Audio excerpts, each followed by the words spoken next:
जब हुआ रावण का यमराज से टक्कर, देखें फिर क्या हुआ। आइए जानते यमराज और रावण की कहानी। राक्षस राजा रावण ब्रह्मा जी से वर पाकर घमंड से भर उठा। कुबेर को हराकर लंका का स्वामी बन बैठा। पुष्पक विमान उसने छीन लिया। यक्षों के भाग जाने के बाद राक्षस लंका में बस गए। रावण का आतंक पूरी दुनिया में फैल गया। क्या देवता, क्या मनुष्य, सब उससे आतंकित रहने लगे। रावण अपने को ब्रह्मांड का स्वामी समझने लगा। उसे लोगों को सताने में आनंद आता था। एक दिन वह पुष्पक विमान में बैठा विचरण कर रहा था। तभी बादलों के बीच जाते देवर्षि नारद जी दिखाई दिए। रावण ने उन्हें प्रणाम किया। नारद जी बोले, रावण, ब्रह्मा जी से वर पाकर तुम्हारा बल बहुत बढ़ गया है। तुम सबको जीत चुके हो, पर एक बात फिर भी मेरी समझ में नहीं आती। तुम बेचारे मनुष्यों को क्यों मारते हो?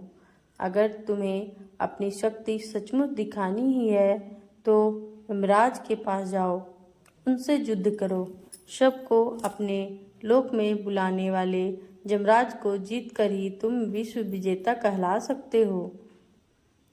नारद जी की बातें सुनकर रावण बोला, देवर्षि, यह तो आपने ठीक कहा। मैंने प्रतिज्ञा की है कि मैं चारों लोकपालों को परास्त करूंगा। मैं अभी यमपुरी जाता हूँ।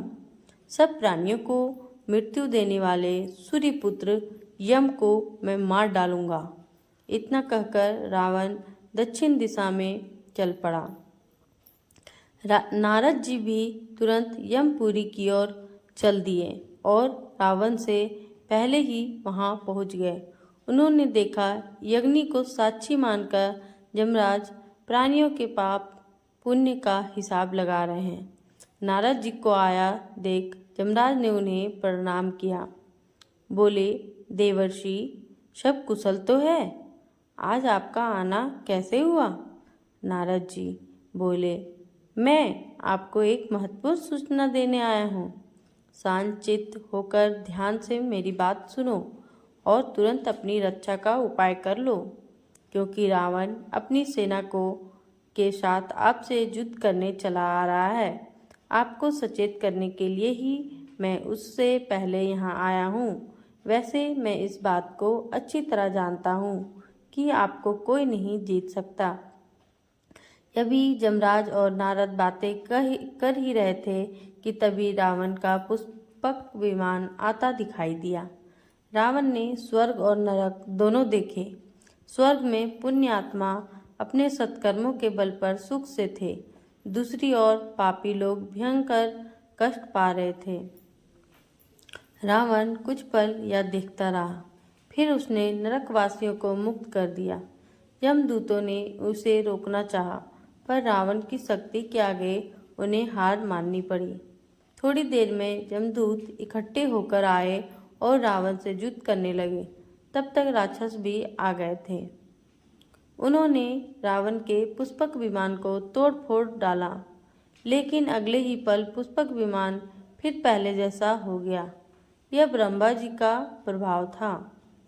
पुष्पक विमान बार बार तोड़े जाने पर भी नष्ट होने वाला नहीं था। यमदूतों और राक्षसों के बीच भयानक युद्ध होने लगा। कुछ यमदूत रावण पर भी शूलों की वर्षा करने लगे। उनके प्रहारों से रावण बुरी तरह घायल हो गया। पुष्पक विमान का तो कुछ ना बिगड़ा, पर रावण परेशान हो उठा। उसका कवच कट गया। शरीर से रक्त बहने लगा। उसकी दशा देख राक्षस भी घबराकर भागने लगे। तब रावण ने ठहरो ठहरो कह उन्हें रोका और पाशुपत नामक दिव्य अस्त्र का साधन किया। छूटते ही वह अस्त्र आग की तरह जल उठा। सब तरफ चकाचौंध हो गई। पाशुपत के प्रभाव से यमराज के सैनिक धराशायी हो गए। एक भी न बचा। यह देख रावण जोर से हंसा और बोला, मैंने यमराज को जीत लिया। रावण का सिंहनाद सुनकर सूर्यपुत्र जम क्रोध से भर उठे। उनका सारथी तुरंत दिव्य रथ ले आया। स्वयं काल भी वहां उपस्थित हो गया। यह दृश्य देख देवता भी घबरा गए। दिव्य रथ में बैठे यमराज रावण के पास पहुंचे। यमराज ने प्रहार करके रावण को घायल कर दिया। उत्तर में रावण ने भी यमराज पर बाणों की झड़ी लगा दी। रावण समझ गया कि यमराज को जितना कठिन है, पर युद्ध भूमि से भागना भी उसे स्वीकार नहीं था। वह फिर से भयानक युद्ध करने लगा। इस पर काल ने कुपित होकर यमराज से कहा, आप मुझे अनुमति दे, मैं इस पापी को एक पल में मार गिरा डालूंगा। इस पर यमराज ने काल को रोका। बोले, तुम ठहरो, मैं इस पर काल दंड का प्रयोग करूंगा। यह कहकर उन्होंने रावण पर प्रहार करने के लिए काल दंड हाथ में उठाया तो चारों ओर अग्नि जल उठी। सब देवता भी यम को और रावण के भयानक युद्ध को देख रहे थे।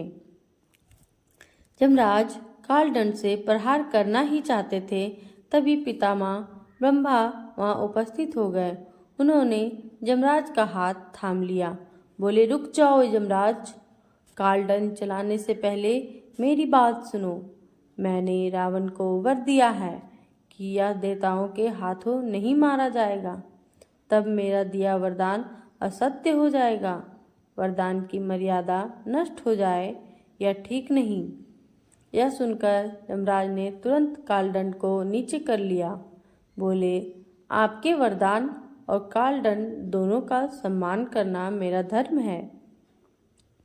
अगर इनकी मर्यादा नष्ट हुई तो फिर हम कहाँ रहेंगे, और जब मैं इस निशाचर को मार नहीं सकता तो फिर युद्ध करने से क्या लाभ। इतना कहकर यमराज वहां से लौट हो गए।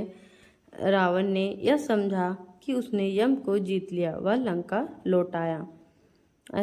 ऐसी है यमराज और रावण की कहानी। अब वरदान को कौन टाल सकता है। तो धन्यवाद दोस्तों हमारी पूरी कहानी सुनने के लिए और समझने के लिए। आपको अगर ये कहानी अच्छी लगी हो तो लाइक करें और कमेंट करके बताएं। मिलते हैं अगले वीडियो में। धन्यवाद।